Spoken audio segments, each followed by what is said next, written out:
ګرانو خویندو السلام علیکم. زه ستاسو کوربه رابعه خبرې کومه. نن به موږ د خفګان بابت خبره کوو. یو داسې خفګان چې کم زنانو کې د ماشومانو د پیدایش نه پس پیدا کیږي. ماشوم پیدا کېدو نه پس لږ ډیر خفګان نارمل خبره ده. دا بدن کې کیمیاوي اجزا یعنی کې هارمون زیاتېدو یا کمیدو سره کیږي.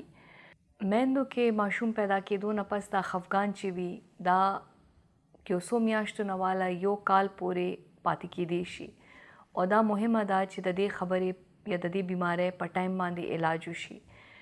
کله نه کله داسې کېږي چې د زنانو زیان وشي یا کور کې څه بل داسې تکلیف یا پریشانی وي او هغې سره دا خفګان نورم زیات شي. خو دا ضروري ده چې میندې په دې خبرې ځان پوه کړي چې دا د هغوی په بدن کې یا د هغوی په اعصابو کې د څه کمزورۍ د وجې نه نه. دا یو نارمل بیماری ده څنګه چې موږ ته څه بله جسماني بیماری کیدی شي داسې موږ ته د ماشوم د پیدایش نه پس دا خفګان هم کیدی شي.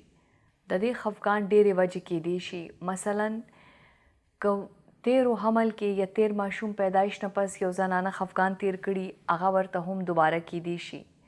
په کم عمر کې ماشوم په ګېډه کېدل یا یو داسې ماشوم چې ټوله ورځ شپه جاړي په څه تکلیف کې دې سره هم مور پریشانه کیدی شي او دا خفګان زیاتېدی شي.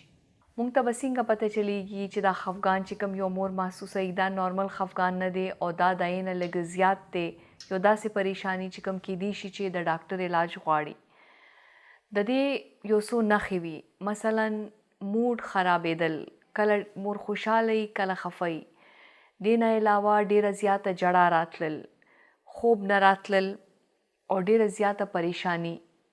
مور له غوسه ورځي، ناامیده محسوس کوي او داسې ورته لګي چې یاره زما په دې دنیا کې هیڅ اډو څه ځای نشته.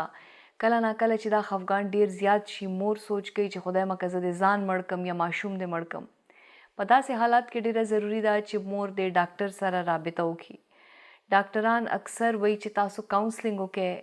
کاونسلینګ مطلب دا چې تاسو یو سپیشلیست سره یو ډاکټر سره ملاو شو، هغوی تاسو سره خبرې کوي، تاسو سره مرسته کوي، تاسو ته چل ښیي چې یاره مونږ د دې مسلې څه حل راویستلی شو.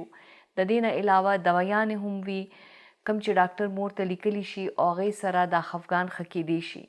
خو دا ضروري ده چې موږ زنانه دې په دې خبرې باندې ځان پوه کړو چې دا یو داسې خبره ده چې زموږ په وس کې نه ده او نه زموږ دې کې څه قصور دی. علاج سره او ټایم سره دا مسله حل کیدی شي. خفګان یا ډپریشن یو داسې مرض دی چې په زنانو کې د سړو نه زیاتی. ساینسي ریسرچ موږ ته دا ښیي چې چېرته یو سړی خفګان محسوس کوي هلته دوه ښځې خفګان محسوس کوي. مطلب چې په زنانو کې دا ډبل کیږي، دا تکلیف زنانو کې ډبل وي. خو ذهني امراض یا تکلیفونه یا پریشانی دا به موږ څه بل ټایم تاسو سره یې بابت خبره کوو.